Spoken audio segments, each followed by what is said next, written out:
چطورید؟ خوش اومدیم به یه ویدیو دیگه.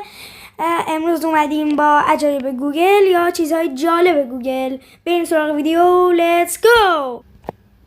خب بچه ها، همونطور که مشاهده میکنید من نوشتم گربه و اینجا برام یه دست آورده، یه پنجه گربه. اگر شما کلیک کنید روی اون، براتون اون گربه دستای گربه میاره و با صدای گربه که میو میو میکند و اینکه اگر خروج رو بزنید آب میبرشون. حالا بریم برای نوشته جالب بعدی. لیتس گو.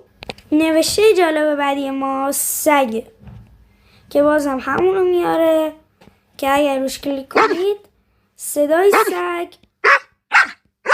دست سگ میاره که بازم آب میبرش. بریم برای بعدی. لیتس گو. ماینکرافت. اینجا براتون یه دونه چیز میاره که کلیک کنید روش دست ماینکرافتی میاره که وقتی ماین بکنید براتون چوب میاره. چوبو که بکنید کلنگ چوبی گیرتون میاد. با کلنگ چوبی میتونید برین پایین و پایین تر، سنگ بکنید، کلنگ سنگیه و کلنگ آیرونی درست. مثلا حالا ما به دایموند نیاز داریم، TNT بتره کنید.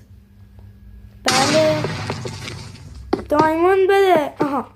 و دایموند بکنید و پایین بدراک که برید به ندر میرسید و از شانس خوبتون ندراک پیدا میکنید و کلنگ ندرایتی درست میکنید.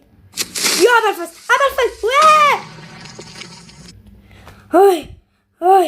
خب بچه ها، نوشته بعدی ما هولیه که اینجا براتون یه چیزی میاره که اگر کلیک کنید روش سفر رو رنگی رنگی میکنید. بله خب دیگه بس گوشیمون رو تمیز میکنید.